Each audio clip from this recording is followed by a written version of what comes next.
Hola, ¿qué tal? Muy buenas noches, bienvenidos a Noticias 22, ojalá que estén pasándola muy tranquilos, como debe ser en casita todavía, reflexionando sobre estas fiestas patrias. Tenemos hoy un miércoles, como es costumbre, lleno de presencias internacionales. Vamos a ir a la ciudad de Potsdam, cerca de Berlín, estaremos en Dallas, Texas, estaremos en Washington también, tenemos literatura, cine. ¿Qué más hay? Tenemos muchas cosas para ustedes. Qué gusto estar con Rafael García Villegas, con Huemanzin Rodríguez. ¿Qué tal, Huemanzin? ¿Qué tal, Laura? ¿Cómo estás? ¿Qué tal, Rafael? Amigos de Canal 22 de Noticias 22. Hay muchas cosas que vamos a hacer, Laura, miércoles de viajes, pero también muchas de las actividades que se están haciendo en nuestro país y con relación a este que es el mes patrio, cuántas cosas especiales hay de producción nacional. Eso es algo que vamos a conocer también hoy aquí en Noticias 22. Así es, mi estimado Goeman, ¿cómo estás? Muy buenas noches. Laura, hola, Laura Regis, en la traducción de lenguas de señas mexicana, y bien lo refieres, mucho que celebrar en el mes patrio. El día de ayer hablábamos de la inauguración de los estudios Churubusco. Hoy podemos hablar también de que México es el único país que cuenta con un Centro Nacional de Investigación, Documentación e Información de Artes Plásticas y celebra 35 años de historia. Los invitamos a conocer más de su acervo y de su historia. El Centro Nacional de Investigación, Documentación e Información de Artes Plásticas cumple 35 años de trabajo. La dependencia del Instituto Nacional de Bellas Artes y Literatura contribuye al estudio y difusión del quehacer artístico contemporáneo a través de campos de investigación relacionados con la circulación del arte, la situación de museos, galerías y espacios alternativos, así como la recepción y consumo de obras. Es un centro único, no solo en México, pues en el mundo, ¿no? De los países que yo conozco en Europa, en América Latina, no existen centros de este tipo allá, ¿no? Esto es muy importante, es un gran logro de nuestro país, tener un centro especializado en las artes plásticas mexicanas del modernas, ¿no? Del siglo XX y del siglo XXI. Con una planta de investigadores permanente. Establecido en 1985, el CENIDIAP se localiza en la Torre de Investigación del Centro Nacional de las Artes y alberga un acervo con fondos de artistas como Matías Geritz, Leopoldo Méndez, Diego Rivera y Carlos Mérida, un archivo fotográfico con cerca de 50,000 negativos, una producción editorial de alrededor de 300 libros impresos, las publicaciones periódicas Discurso Visual y Piso 9, Investigación y Archivo de Artes Visuales, además de una biblioteca digital. Lo conmemoramos trabajando, ¿no? A pesar de la situación, continuamos trabajando. En un par de días, el jueves 17, vamos a inaugurar un foro sobre muralismo. No solo el muralismo histórico, sino el muralismo que se ha seguido haciendo y los nuevos muralismos que se están haciendo ahora, ¿no? De grafitis, de murales que se hacen en la calle, arte callejero, etcétera, ¿no? Después vamos a tener un foro sobre live cinema, que es una aplicación de nuevas tecnologías para producir imágenes. Como parte de los festejos se publicará un número especial de la revista en línea Discurso Visual con artículos escritos por los investigadores que integran este centro y que buscan reflejar la memoria artística resguardada en él. Noticias 22, Karen Rivera. Hace unos meses nos enteramos a través de la voz de Juan Villoro que Guillermo Arriaga recibiría el Premio Alfaguara de Novela 2020 por su libro Salvar el Fuego. Lamentablemente, las condiciones que tenemos en todo el mundo por la pandemia de COVID-19 no han permitido que se lleve a cabo la ceremonia de entrega. Sin embargo, el autor de 21 gramos tuvo que recibir el galardón de manera virtual. En el marco de la edición Segovia del Hey Festival se llevó a cabo la entrega del Premio Alfaguara de Novela 2020 al escritor mexicano Guillermo Arriaga por la obra Salvar el Fuego. Pilar Reyes, directora editorial del sello, entregó el reconocimiento del jurado que estuvo presidido por el escritor mexicano Juan Villoro. En primera instancia, el jurado quiere destacar la enorme cantidad de libros presentados y la gran cantidad de todos los originales finalistas. Salvar el Fuego es una novela polifónica que narra con intensidad y con excepcional dinamismo una historia de violencia en México, en el México contemporáneo, donde el amor y la redención aún son posibles. Guillermo, parte del premio es una estatuilla preciosa que hay aquí, que evoca el logotipo de Alfaguara y que realizó un magnífico artista español, ya desaparecido, Martín Chirinos, que está aquí para ti y espero que cuando nos podamos ver esté en tus manos y que espero que eso sea pronto. Durante la ceremonia, Guillermo Arriaga conversó de forma virtual con la periodista española Pepa Fernández sobre el significado y proceso creativo de la novela. Salvar el fuego es una novela para disfrutar, es una novela trepidante, es una grandísima historia de amor, es un amor, tú lo dices, es un amor improbable, yo digo, es un amor loco, una historia de amor que demuestra que la vida te suele llevar por caminos que tú nunca pensaste transitar.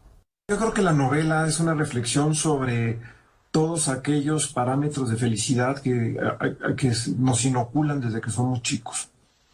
Y esa felicidad no proviene necesariamente de tus propias motivaciones o tu propio impulso, vienen de fuera.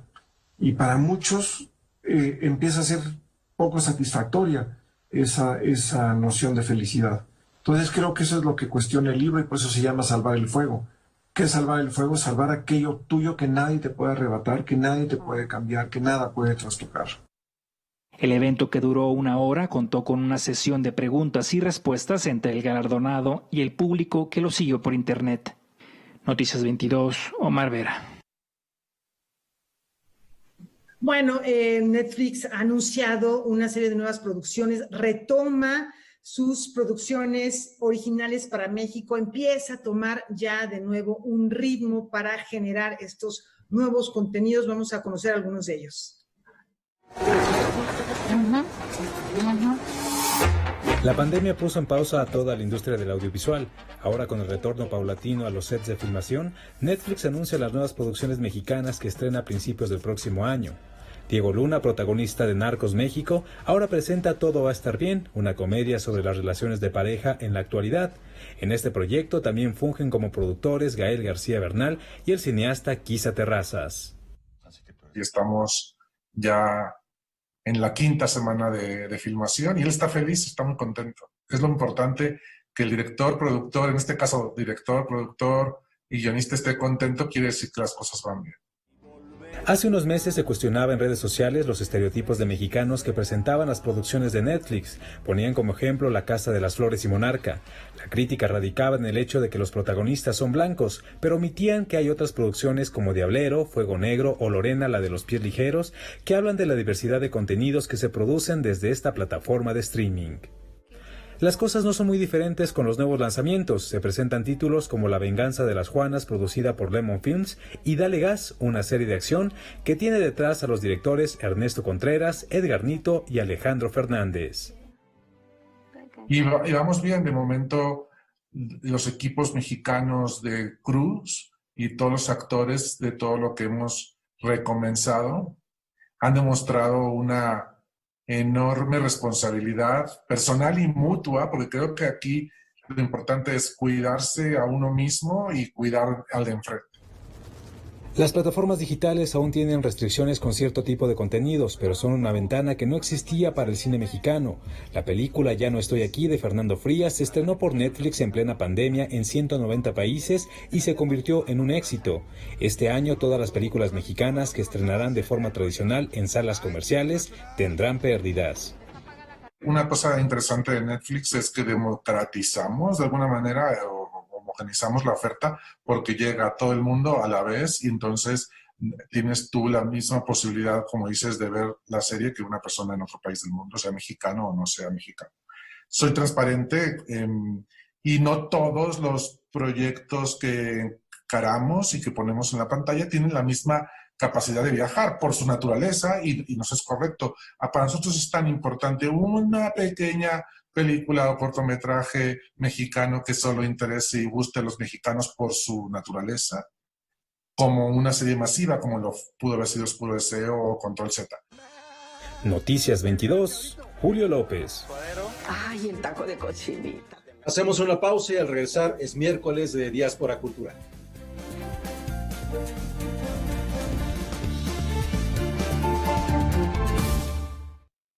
Sabemos que tu INE es esencial porque es el instrumento más reconocido y confiable para identificarte y el único para votar.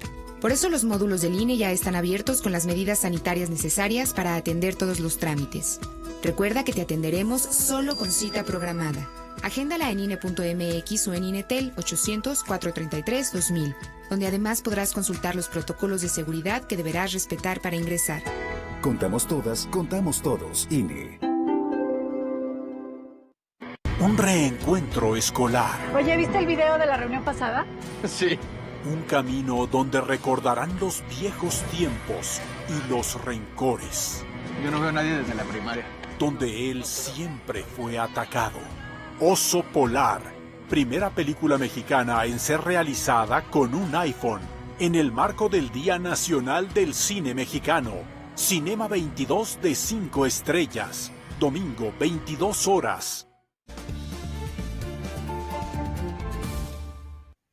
La diáspora cultural esta noche nos lleva a Estados Unidos para conocer la trayectoria de Héctor Guzmán y que mejor que de la mano de Edgardo Bermejo.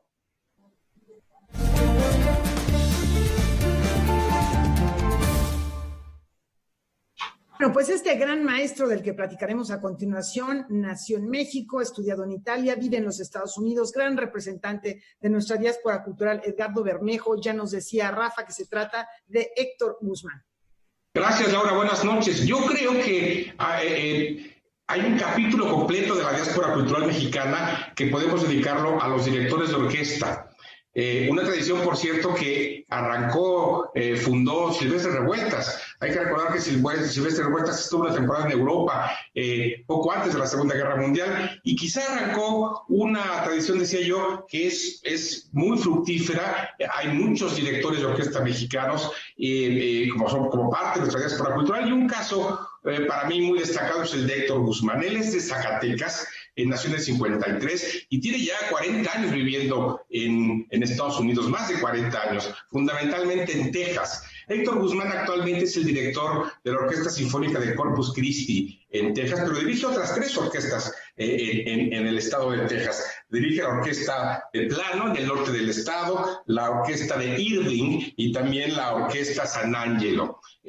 Vamos y bueno, en el caso de su presencia en México, él ha conducido la UFUNAM, la Orquesta Sinfónica Nacional, por supuesto, la Orquesta Sinfónica del Estado de México, y es además director emérito de la Orquesta Filarmónica de Jalisco. Me parece que es la primera vez que esta filarmónica ha dado esta distinción a un director mexicano, de modo que con esta doble identidad, la de un mexicano con 40 años en Texas, con una presencia internacional enorme, ha dirigido orquestas en Europa, en Asia, en la mayor parte de América Latina, y además ha elegido en todo este momento vivir en esa zona de frontera, en esa zona de biculturalidad que es Texas. Vamos entonces, antes de seguir comentando de la vida y la obra de Héctor Guzmán, a ver un pedacito de su trabajo como conductor. Vamos a ver un pedacito de la danza eslava de Dvorak, dirigida por el maestro Héctor Guzmán, conduciendo una orquesta en los Estados Unidos.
Bueno, un dato que me llamó la atención del maestro Guzmán es que para ser elegido como batuta de la orquesta Corpus Christi, tuvo que competir con 144 otras posibilidades que fueron escuchadas, que hubo pues una, por toda la asociación que representa, la fundación que representa esta orquesta, muy dura, la verdad. Se fueron seleccionando finalistas. Y bueno, el caso es que por unanimidad lo eligieron a él por su aplomo, por su sensibilidad artística, y se estrenó su batuta en septiembre de 2017 con un concierto de Beethoven meets Broadway. Así que bueno, pues una manera muy crossover, digamos que de iniciar. Pero bueno, ya escuchamos en este momento, tiene una capacidad de interpretación, de un repertorio amplísimo. Y un gran liderazgo al frente de su orquesta, como lo pudimos ver. Corrijo, por cierto, creo que dije el 53, él nació en el 56, le sumé algunos años a su edad, y él llegó a Texas en el 77, de modo que ya tiene más de 40 años allá. Decía yo al principio que hay toda una rama de la diáspora cultural de directores de orquesta. También podríamos decir, Laura, que hay toda una rama de la diáspora cultural de mexicanos egresados del Conservatorio Nacional de Música, como es el caso de Héctor Guzmán. Es una escuela que literalmente le ha dado al mundo una gran cantidad de talentos. Es una escuela que además ahora merece nuestra atención porque hay que apoyarla. Y yo creo que vamos a seguir siguiendo la pista de esta diáspora cultural vinculada a nuestro Conservatorio Nacional. Bueno, en el caso de Héctor Guzmán, estudió en el conservatorio, uno de sus maestros fue nada menos que Eduardo Mata, otro mexicano que también formó parte de nuestra diáspora cultural, y bueno, ha recibido muchas distinciones. Yo destacaría en estos minutos que nos quedan dos. Recibió la medalla Mozart del gobierno austriaco, lo cual es una enormísima distinción de una de las cunas mundiales de la música, y recibió el diploma a mexicano distinguido de la Secretaría de Relaciones Exteriores por todo su trabajo difundiendo la cultura mexicana, la música mexicana en Texas. Y es además, eso también hay que comentarlo, él es además un organista muy destacado. Me parece que su primera formación fue como organista, y como organista ha tenido una trayectoria internacional, presencia internacional, ganó un premio importante, el Grand Prix de la Catedral de Chartres en Francia, de modo que estamos ante alguien pues que realmente ha cruzado las fronteras con suma facilidad. Y yo diría, para concluir esta semana, Laura, que en ocasiones la diáspora cultural merece un camino de regreso. Yo creo que Héctor Guzmán, en la cima de su carrera, a sus 67 años, bien valdría la pena que después de 40 años en Texas hiciera el camino de regreso. Yo creo que más de una orquesta mexicana se enriquecería con la presencia de un director tan notable, tan dedicado a su trabajo y tan vinculado a la cultura nacional como lo es Héctor Guzmán. Pues sí, efectivamente, y además que él no ha estado desvinculado, como ya lo mencionabas, ha estado presente en muy diversos conciertos con la Orquesta Filarmónica de Jalisco, ha dado conciertos con Ramón Vargas, en diversas óperas, como por ejemplo estuvo en el concierto del Barbero de Sevilla, en la presentación de la ópera del Barbero de Sevilla.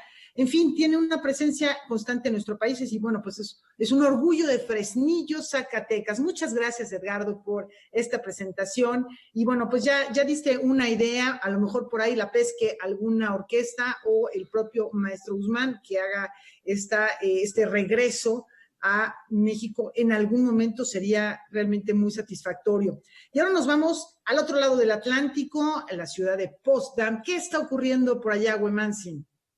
Pues Laura, fíjate que hay una cosa muy interesante en esta ciudad Potsdam que está en las afueras de Berlín. Hay un museo que tú conoces bien, que está en Roma, que se llama Barberini. Cuéntanos un poquito de qué se trata. Bueno, el Palazzo Barberini es una colección que tiene su origen en una colección privada y tiene algunas de las grandes obras maestras de Caravaggio. Por ejemplo, está una de las piezas más importantes, la Fornarina de Rafael Bizancio. Pero bueno, pues es un lugar aparte que es un verdadero palacio muy hermoso que contiene una colección muy valiosa del arte italiano del Renacimiento y posterior a esta etapa del arte. Pues bueno, justo lo que estás contando, Laura, es un lapso de la historia del arte. La propuesta en Potsdam, en Alemania, del Museo Barberini, este museo que se encuentra en la Humboldtstraße, ahí en Potsdam, es mostrar una de las más importantes colecciones de arte impresionista. Esta expresión impresionista era un adjetivo para descalificar a ese grupo de autores que se habían presentado en el salón alterno de pintura al que organizaba la academia, y un periodista dijo, bueno, es que hacen puras impresiones. De ahí viene este mote y con el paso de los años terminaron por convertirse en grandes figuras. Como has comentado, en Roma se revisa un lapso en la historia, pues aquí en el caso de Alemania también se van revisando diferentes periodos del arte. Pero ¿qué te parece si nos conectamos a Berlín con Deutsche Welle, con Valentina Torrado, para que nos cuente un poco más de esta exposición que va a abrir sus puertas al público? Te escuchamos, Valentina. El Museo Barberini, ubicado en el centro histórico de Potsdam, ha reabierto sus puertas y los visitantes podrán disfrutar de la exposición permanente de grandes maestros de la pintura de paisaje impresionista. Se trata de la amplia colección del empresario alemán de informática y fundador del Museo Hasso Plattner, que incluye más de 100 obras maestras de Claude Monet, Auguste Renoir, Camille Pissarro, Alfred Sisley, entre otras. Además, en ningún otro lugar de Europa fuera de París se puede apreciar el conjunto de 34 pinturas de Claude Monet. Bueno, cuando hablamos de colecciones de impresionismo, muchas están repartidas en diferentes partes, a veces por autores, a veces por grupos de pintores. ¿Cuál es la importancia que tiene esta gran exposición sobre impresionismo precisamente ahí en Alemania, Potsdam? Con esta gran exposición de pintura impresionista, el Museo Barberini convierte a la ciudad de Potsdam en uno de los centros más importantes del mundo sobre el impresionismo y se vuelve un imán para los turistas y los amantes del arte. La colección permite mostrar de manera completa la historia del impresionismo francés del siglo XIX plasmado en paisajes. Además, esta importante colección permite dar nuevos impulsos a la investigación del impresionismo con exposiciones, simposios y conferencias. Para el coleccionista Hasso Plattner, su acervo pictórico en el Museo Barberini simboliza la amistad germano-francesa junto con el espíritu libre cultural y el intercambio internacional. Además, con estas obras desea conmemorar la controvertida historia del impresionismo en Alemania. Hasta el día de hoy, según él, la pintura de este movimiento artístico está todavía poco representada en los museos alemanes, ya que por resentimiento nacional el impresionismo francés apenas se coleccionó en Alemania durante la época del Kaiser. Bueno, la colección que tienen es verdaderamente maravillosa. Por ahí vemos algunos de los nenúfares. ¿Qué nos puedes contar? Ya lo habíamos dicho un poco al momento de comenzar, pero ¿cuáles serían algunas de estas características del Museo Barberini inaugurado en 2017? El museo está situado en un histórico palacio barroco, el Palacio Barberini, construido en 1771 por Federico II el Grande, tercer rey de Prusia, e inspirado en el Palazzo Barberini de Roma. Fue destruido, excepto parte de su fachada, durante el ataque aéreo a Potsdam en 1945, poco antes del final de la Segunda Guerra Mundial. Desde el año 2013 hasta el 2016, Hasso Plattner invirtió más de 60 millones de euros en la reconstrucción del Palacio Barroco con la intención de darle a Potsdam un lugar para el arte. Es así como en 2017 nace el Museo Barberini con sede en el Palacio y su dirección está a cargo de la Fundación Hasso Plattner. Los temas de la exposición van desde los viejos maestros hasta el arte contemporáneo, con énfasis en el tema del impresionismo y el arte alemán de la RDA después de 1989. El Museo Barberini dispone de además de 4.000 metros cuadrados de espacio expositivo y presenta 3 exposiciones itinerantes al año con préstamos de museos internacionales y colecciones privadas. Fue un gusto haber compartido estos minutos con ustedes. Nos vemos la próxima semana desde Berlín. Valentina Torrado de DW. Muchísimas gracias, y claro que este es un punto de referencia para Potsdam, este hermoso palacio en donde iba de verano Federico II el Grande, rey de Prusia, y que ahora con esta posibilidad de mostrar a los visitantes, a los alemanes, esta parte tan importante para la historia del arte como el impresionismo es fundamental. Laura, Rafael, estamos hablando de una serie de pintores que tuvieron que reinventar la pintura. Imagínense, ya existía la fotografía, ya existía el cine, que no había existido antes. Y de pronto ya no había necesidad de hacer retratos tan reales, porque ya los estaba haciendo de alguna manera otros soportes. Y repentinamente nos aparece esto que cambia, reinventa la pintura. Y por supuesto, para que sepan de qué estamos hablando de personajes como Monet, como Renoir, que son quizá los más grandes exponentes de este periodo, Laura.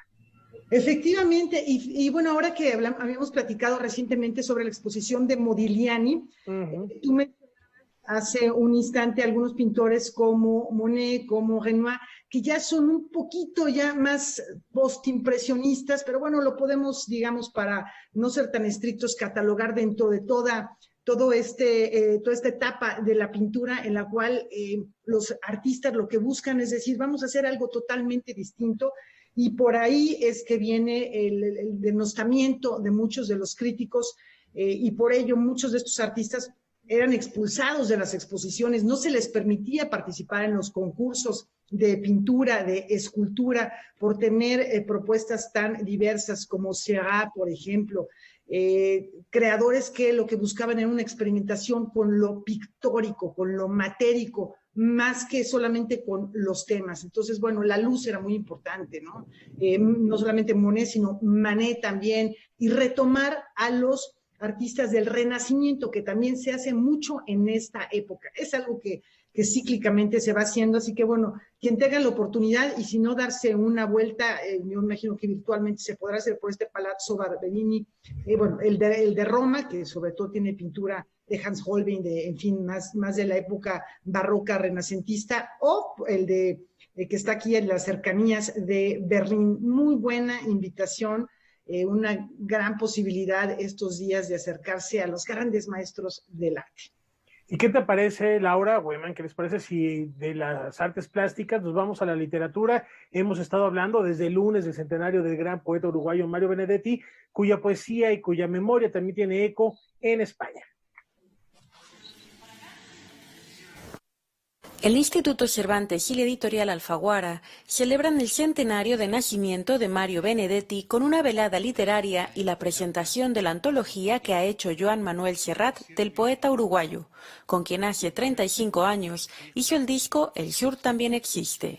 Y me mirabas con miradas mías y yo gozaba de mi buena suerte. Lo que no le podrán negar nunca, primero es el acercamiento con una mayoría popular, de un poeta que supo desprenderse de todo tipo de artificios para ir al meollo de las cosas y construir esto. Y después de alguien que entendió la canción como un arma. Él vio que la canción podía contar todas y cada una de las cosas que él quería contar en los poemas. Lo único es que debía modificar era el planteamiento literario de alguna forma, es decir, el oropel, el lucimiento poético, y simplificarlo en lo que puede ser una estructura cantable. ¿Entendés? Porque claro, una canción necesita una cierta estructura para poder tener un cierto ritmo, y que esto, pues de alguna manera, se convierta en una expresión coral, es decir, que todo el mundo pueda entrar en esta cosa y pueda meterse en esto. Y esto Benedetti lo entendió como pocos. Grandes artistas y escritores leyeron fragmentos de sus poemas preferidos y contaron anécdotas del autor de Corazón Coraza. Uno de ellos fue Joaquín Sabina. ¿Por qué Joan Manuel? ¿Por qué esta antología? Yo creo que Joan Manuel es tan intérprete de la gente, late tan al mismo ritmo que la gente, como demuestran todas sus canciones, que ha hecho la antología que cualquier lector de Benedetti hubiera hecho. Yo he elegido un poema que ya desde el título me conmueve mucho. Se llama Los formales y el frío. ¿Quién iba a prever que el amor, ese informal, se dedicara a ellos tan formales, mientras almorzaban por primera vez, ella muy lenta y él no tanto? En el homenaje destacaron la cercanía de Mario Benedetti con las distintas generaciones hispanohablantes y se le consideró incluso el poeta más citado en las redes sociales. Para Canal 22, desde Madrid, España, Francina Islas, corresponsal. Y cuando digo esto... Bueno, es un autor al que uno regresa siempre y al que yo creo que los jóvenes van a acudir siempre que quieran expresar emociones, ya sea a través de su poesía o también a través de su narrativa. Vamos a la pausa. Antes, una invitación. Joaquín Cosío va a visitar a Kimberly Armengol en Debate 22 para platicar acerca de 10 años de la película El Infierno, recordarán, de Luis Estrada. No se lo pierdan a las 9 de la noche por medio de la pantalla, a través de la pantalla de Canal 22. Ya regresamos.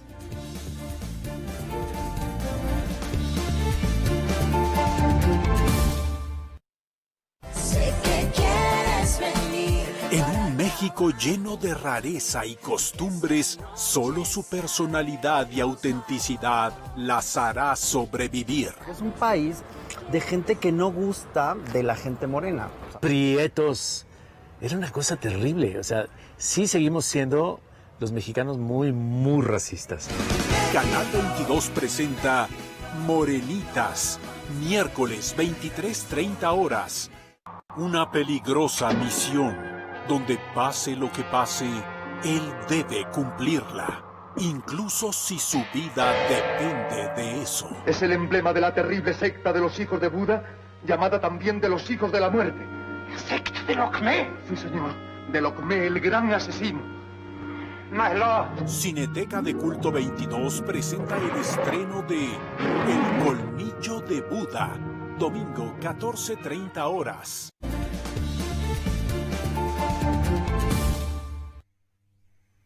Continuamos aquí en Noticias 22. Faltan pocos días para que se lleve a cabo la ceremonia de entrega de los premios Ariel 2020. Y previo a esta cita, los nominados a Mejor Largometraje Documental compartieron la gran responsabilidad que conlleva desterrar historias, desenterrarlas para contarlas a todo el público. La impunidad no es una consecuencia de la violencia. Es la política de la violencia. Los directores de los documentales El Guardián de la Memoria, Familia de Medianoche, Oblatos, El Vuelo que Surcó la Noche, Una Corriente Salvaje y Vaquero del Mediodía, hablaron del proceso creativo, los retos y obstáculos que implica realizar este tipo de producciones audiovisuales en México. Durante su participación en la mesa conversando con los nominados rumbo al Ariel 2020 que organizó la Academia Mexicana de Artes y Ciencias Cinematográficas. Yo creo que la labor de los documentalistas, pero no solo, sino también de los periodistas, de los contadores de historias, es desenterrar estas historias y mostrárselas al público, ¿no? Las personas tienen ganas de que se escuche su voz, y eso es lo que hacemos nosotros. Y tener toda esa disposición a no hacer una investigación, sino hacer una inmersión, a meterse en la historia. Recuerdo esa primera noche con la familia Ochoa. Sentí un rango de emociones y preguntas que quedaron conmigo durante todo el proceso. Y la meta siempre fue hacer una película que comunica esas primeras emociones. Como estos personajes de repente pues son hombres de carne y hueso que tienen sueños, esperanzas, miedos, que son carismáticos. Es un balance entre como saber qué quieres decir, qué quieres mostrar, pero a la misma vez el mundo te va a dar cosas que no, de que no estás preparado. A veces me han preguntado que por qué, o que si no me parece que ya hay demasiadas películas hablando sobre la violencia en México y sobre desapariciones y etcétera. Y yo creo que hay que hacer todas las que haya que hacer hasta que esto pare. El punto de vista peculiar que nosotros le vamos a ofrecer con nuestra película le va a generar algo que quizá eventualmente le ayudará a replantearse la mirada sobre esos temas archimanidos de la violencia, del narco, etcétera. Yo cuando hice esta película dije, bueno, pues no nos quedó tan mal, pero la distribución ha sido una absoluta pesadilla, pues, o sea, muchas de las películas que se hacen en este país quedan enlatadas y muy pocas personas las podrán ver. Es muy complicado, aunque tengas un gran recorrido en festivales, aunque hayas logrado premios, aunque ya tengas, ¿no?, cierta trayectoria, aunque en la distribución del cine documental es una desgracia, ¿no? Es dificilísimo lograr que tus películas se vean y logren distribución y pueda verlas mucha gente. Entonces, bueno, primero... Noticias 22, Óscar Cortés. Con nosotros y nosotras. Y no se les olvide que tienen una cita para ver la entrega de los premios Ariel en primera fila. ¿Dónde más? Aquí en Canal 22, 27 de septiembre. Y mañana es Jueves de Cine en Casa Buñuel. Y a las 6 de la tarde, Alejandra Márquez, Roberto Snyder y Flavio González Melo conversarán sobre la literatura en el cine. ¿Hay un hombre? El Callejón de los Milagros de Jorge Fons es una adaptación de la novela homónima. Lo que sorprende es que el libro fue escrito por el premio Nobel Nawik Mahfouz y la historia original se desarrolla en El Cairo. Vicente Leñero hizo un estupendo trabajo de adaptación. Justo ese proceso casi alquímico es abordado en la siguiente sesión de Jueves de Cine en Casa Buñuel. Yo debo decir que creo que el cine en sí mismo es un ejercicio de adaptación siempre. Se adaptan a veces obras literarias, pero a veces se adaptan recuerdos, a veces se adaptan sueños, como hizo Fellini durante toda la última parte de su filmografía. En esta charla participa Roberto Snyder, quien se ha encargado de llevar a la pantalla grande 3 novelas, Dos crímenes de Jorge Ibargüengoitia, Arráncame la vida de Ángeles Mastretta y Me estás matando Susana, basada en el libro Ciudades desiertas de José Agustín. Lo acompaña Alejandra Márquez Abella, que filmó la versión cinematográfica del libro Las niñas bien, escrito por Guadalupe Loaesa. Todas queremos vivir como princesas. ¿O qué creías que son ustedes? Decía Hitchcock que él leía no las buenas novelas porque jamás haría una película de eso. ¿Para qué? Leía las novelas más o menos porque de ahí podía salir una buena película. Nada, coronel. Uno de los directores mexicanos que más se ha aventurado a hacer adaptaciones literarias asumiendo muchos riesgos es Arturo Ripstein. Filmó El coronel no tiene quien le escriba de Gabriel García Márquez, El imperio de la fortuna basada en el libro El gallo de oro de Juan Rulfo y El lugar sin límites, inspirada en la novela homónima de José Donoso. Es porque ya han sido expulsados del infierno. Y ahora que lo mencionas, y justo un poco como ejemplo de esto que decía de lo que es un remake de a de veras, un remake hecho personal, tiene Profundo Carmesí, que es The Honeymoon Killers, una película norteamericana de culto, ¿no? Que era una película de serie B muy divertida, muy buena, de un director que luego, en fin, pues se volvió un director conocido por esa película. La charla La literatura en el cine, la adaptación, se realizará este 17 de septiembre a las 18 horas como parte de la nueva temporada de Jueves de Cine en Casa Buñuel. Noticias 22, Julio López. A partir de ahora y hasta el viernes les vamos a presentar una serie de reportajes, de notas, de entrevistas que conmemoran, que recuerdan, reflexionan y sacan a la luz nueva información que tiene que ver con los sismos. Esto en conmemoración de los sismos de 2017 y el de 1985. La primera nota que les presentamos es esta. Científicos e investigadores del Instituto de Geofísica de la UNAM recurrieron a documentos aztecas y españoles. Fíjense qué interesante, qué sorprendente, para conocer la historia sísmica de México. Gerardo Suárez Reynoso va a ahondar en el tema para explicarnos qué han descubierto, qué podemos esperar de esta investigación, para qué nos sirve saberlo. Nivada presenta.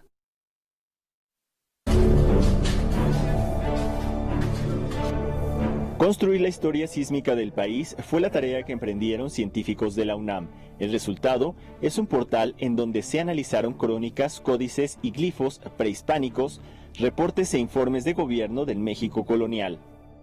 Decidimos empezar desde donde hay información escrita en nuestro país, que son los códices mexicas, que son de los pocos códices que lamentablemente sobrevivieron a la conquista, porque la mayor parte de ellos fueron quemados.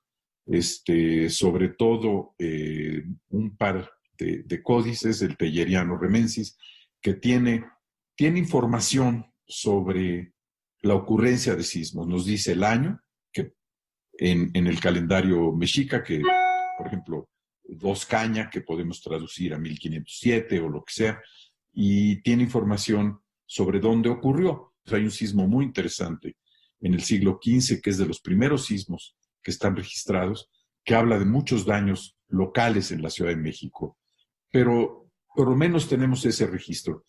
A medida que la época colonial avanza, digamos, sobre todo en el siglo XVII y XVIII, hay mucho más información porque hay más densidad de población, hay más documentos escritos y evidentemente hay una explosión informativa en el siglo XIX.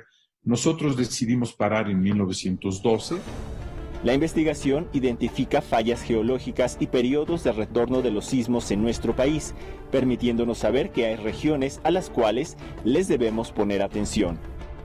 Una de las regiones que a mí me interesa mucho y le he dedicado mucho tiempo de trabajo es lo que le llamamos la faja volcánica mexicana. Esta franja de volcanes que viene desde la costa del Pacífico, en Nayarit, hasta la costa del Golfo de México en Veracruz y que atraviesa México. Nosotros vivimos en la Ciudad de México, lo mismo que Guadalajara, que Puebla, Toluca, Morelia, Jalapa y Veracruz. Todas esas grandes ciudades mexicanas están en la faja volcánica, la brecha de Guerrero, que seguramente muchas de las personas que nos escuchan han oído hablar de ella, que es una zona donde, o al menos en los últimos 100 años, no han ocurrido grandes sismos y por lo tanto la energía que se acumula debido al movimiento de estas placas, pues tiene que liberarse en algún momento. Y si vemos hacia el pasado, sobre todo, digamos, ahí sí hay mucha información. Con la información reunida en Sismos Históricos, el ingeniero Gerardo Suárez busca contribuir en el desarrollo de normas y acciones en caso de sismos y así salvar vidas. Mientras más conozcamos de la historia sísmica, mejores cálculos pueden hacer, mejores reglamentos podemos producir y los ingenieros aplicarlos para tener construcciones más seguras. ¿Qué es lo que realmente salva vidas? La alerta sísmica también, pero lo que realmente salva vidas son reglamentos de construcción adecuados para el sitio específico que estamos tratando. Después tenemos la parte de las autoridades que tienen que vigilar de que los reglamentos realmente se cumplan, porque de nada sirve un reglamento en blanco y negro. Y por último, hay algo que creo que también es muy importante, que en nuestro país todavía tenemos camino que avanzar, que es la parte social. Por ejemplo, eso es notable en el Japón. La parte social de la gente que se dedica a esto, los sociólogos, los antropólogos, que diseñen mecanismos, que diseñen normas, que diseñen procedimientos de cómo actuar en el caso de un sismo o cómo prevenirse en casa. Noticias 22, Alberto Aranda. Y además de las notas en torno al sismo que vamos a presentar aquí en Noticias 22, también los invitamos a que visiten Noticias 22 Digital, en donde también mostraremos algunos temas, notas, recuentos, y por supuesto el próximo sábado en Semanario N22 también dedicaremos al 19 de septiembre. No es por machacar esto del terremoto, simplemente es algo que nos pasó, que nos va a volver a pasar y que tenemos que aprender a vivir de la mejor manera que podamos con esto. Aquí vivimos, aquí es y aquí así será.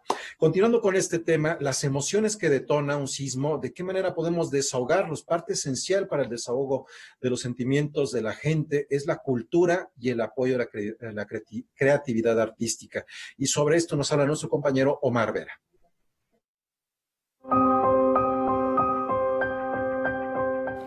Los días posteriores al sismo del 19 de septiembre de 2017, todos los que vivíamos en carne propia y los que no también, quedamos con un nudo en la garganta. Algunos corrimos para ayudar, otros nos quedamos mudos. Más aún cuando recordábamos el terremoto del 85. Sabíamos lo que vendría, resucitaba ese miedo nunca resuelto. En ese momento de confusión, los artistas nos ayudaron a expresar lo que sentíamos, a entender lo que pasaba. Ellos, quienes siempre han sido la voz y el corazón de una sociedad, nos ayudaron a gritar, a llorar, a levantar el ánimo. En su columna de opinión del diario Reforma, Juan Villoro escribió 3 días después del sismo una especie de poema que tituló Con el puño en alto, donde nos describía a cada uno de nosotros. La identificación con la gente fue tal que en poco tiempo se hizo un poema de todos. Pensé al ver lo que ocurría en las jornadas de rescate que lo más significativo era el gesto solidario de los brigadistas que levantaban un puño para que los demás guardaran silencio y se pudiera escuchar si alguien seguía con vida. Y entonces se me ocurrió hacer una especie de letanía, situar al lector como protagonista posible de este suceso, porque de alguna manera todos lo éramos, y comenzar diciendo: eres del lugar donde recoges la basura, donde 2 rayos caen en el mismo sitio, porque viste el primero, esperas el segundo, y aquí sigues. Mucha gente pues lo leyó como un poema, como un texto literario. Para mí, si pertenece a algún género, en realidad pertenece a un género más sismográfico o sismológico que literario, porque es una réplica, es una respuesta impulsiva, emocional de alguien que no escribe ese tipo de textos ante la circunstancia que está viviendo. Para mi sorpresa, circuló mucho. Yo pensé que en ese momento la gente no tenía tiempo para leer, pero pues las palabras en ocasiones sirven de consuelo, la gente se lo apropió y en el más literal de los sentidos, ese texto, El puño en alto, dejó de pertenecerme y pues fue una manera de hacer una pequeña contribución a la sanación en ese momento de zozobra y de esperanza. Igualmente, la escritora Sabina Berman, a través del diario El Universal, hizo una fuerte y honesta crítica a quienes desde el poder no supieron responder. Habló sobre la lucha que se vivía entre nosotros, una sociedad horizontal y organizada, y ellos, la pirámide del poder. También habló del discurso político gastado de los candidatos a la presidencia, que ante la emergencia evidenciaban lo deshumanizada que es la política. Cuando sucedió el sismo de 2017, me fue muy claro que se había derrumbado la pirámide del poder y la pirámide económica, y los seres humanos empezamos a actuar muy semejante a como lo hacen las hormigas o las abejas. Yo todo el tiempo estaba observando cómo nos organizamos espontáneamente y en el mismo estilo que ellas. No había policías, no había organizadores centrales, no había un plan definido, todo era la necesidad del grupo social. Y también vi el momento en donde el poder político se alarma de que hayan estas cadenas de cooperación y las empieza a cortar sistemáticamente para armar de nuevo su pirámide de poder. Solo escribo sobre esto, solo describo el proceso de cómo la red de ayuda de la sociedad es mutilada conscientemente por el poder político para rearmar la pirámide. El texto, que pronto se convirtió en un documental, nos terminaba recordando que no se nos olvidara el poder que podemos ejercer como sociedad. Noticias 22, Omar Vera. Media sociedad está altamente educada. Bueno, aparte de este texto, El puño en alto, por cierto, muy recomendable, el libro 8.8, El miedo en el espejo, una crónica con una narrativa muy ágil de Juan Villoro sobre el terremoto en Chile, ocurrido en Chile, tal vez lo recuerden, en el año 2010. Y por cierto, mañana Juan Villoro platica para Noticias 22 sobre su nuevo libro de cuentos, Examen Extraordinario. Aquí no se lo pierdan. Y al regresar, en un instante, aquí está la doctora Iliana Rodríguez Santibáñez con Visión Global.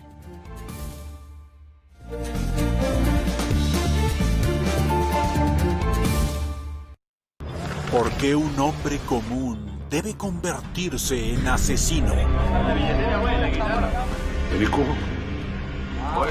Una historia que retrata el malestar de un país tocado por la impunidad y la corrupción moral.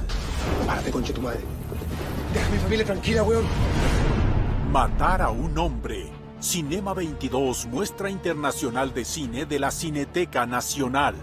Viernes, 22 horas. Los espero como todos los miércoles en punto de las 9 de la noche en Debate 22. Yo soy Kimberly Rengol. Hoy nos acompaña Joaquín Cosío. Lo tenemos de invitado porque son 10 años de la película El Infierno. Este filme que retrata una muy cruda realidad de México. Vamos a analizar con él si hemos avanzado o estamos en las mismas circunstancias. Los espero a las 9.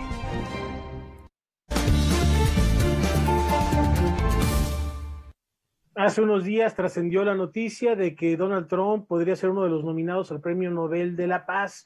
Hay muchas cosas que decir o que pensar al respecto. No obstante, el presidente de la Unión Americana será testigo y estará presente en esta firma entre Israel, Emiratos Árabes y Bahrein, que tiene muy inquieto a Irán, y de esto nos platica esta noche Eliana Rodríguez Santibáñez.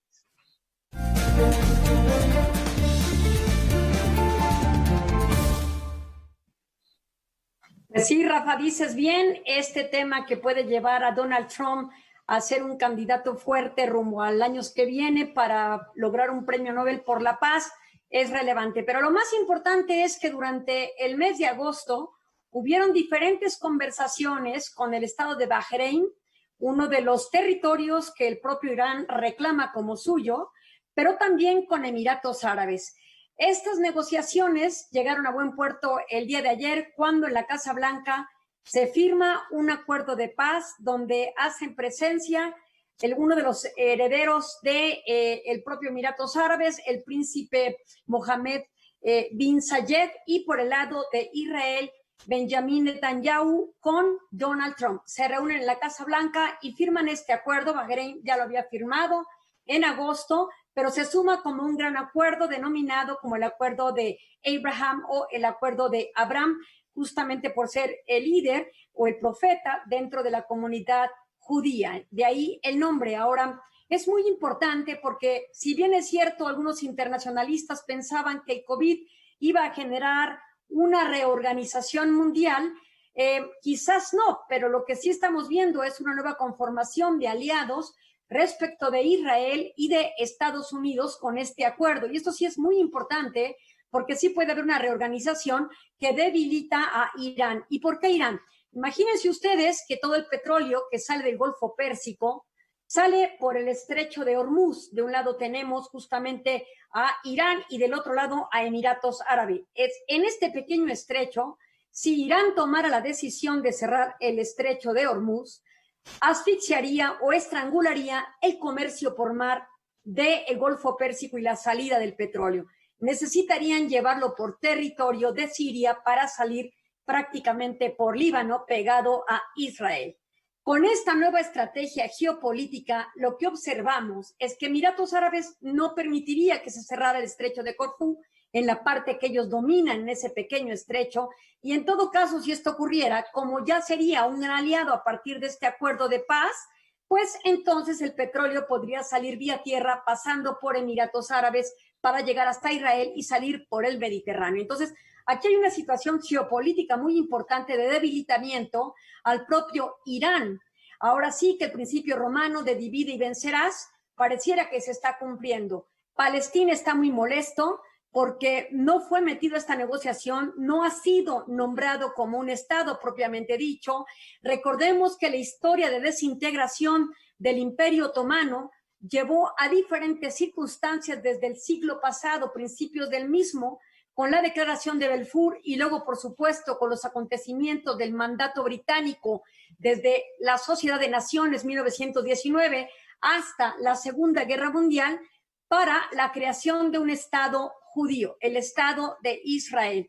Pero nunca se concibió a Palestina como un Estado, sino fue hasta 1993 con los acuerdos de Oslo que logra generarse una autoridad internacional de Palestina, pero no un Estado. Y lo que Palestina busca es este reconocimiento que Naciones Unidas le ha nombrado de ser una entidad observadora a ser propiamente un Estado observador. Todavía no tiene voto en Naciones Unidas. Palestina quiere este reconocimiento, pero lo que estamos viendo ahora con Israel es muy importante porque se fortalece en la geopolítica mundial logra generar con estos estados mucho mayor dinamismo y comercio, no solamente de carácter turístico, sino algo muy importante, lograr un comercio con Estados Unidos en materia bélica, es decir, la comercialización incluso de aeronaves muy potentes para sobrevolar el territorio y poder generar alguna estrategia disuasiva contra enemigos. Esto no solamente genera aliados a Estados Unidos e Israel, sino que divide también en aquella región al Medio Oriente. Hay que estar muy atentos a ver cuál es la evolución frente a este nuevo acuerdo que por una parte genera paz, pero por la otra genera malestar. Esta composición, dualidad y antinomias entre guerra y paz. Así las cosas en visión global. Bueno, un tema muy delicado porque sí genera paz, pero la tensión es muy delicada porque Irán sabemos que es un pueblo beligerante, entonces habrá que esperar que no haya una respuesta pues más allá de la diplomacia, como se está viendo hoy que se puede hacer con este acuerdo en Estados Unidos. Muchas gracias, Iliana, hasta la próxima semana. Gracias, Laura Huema, nos vemos el día de mañana. Muy buenas noches.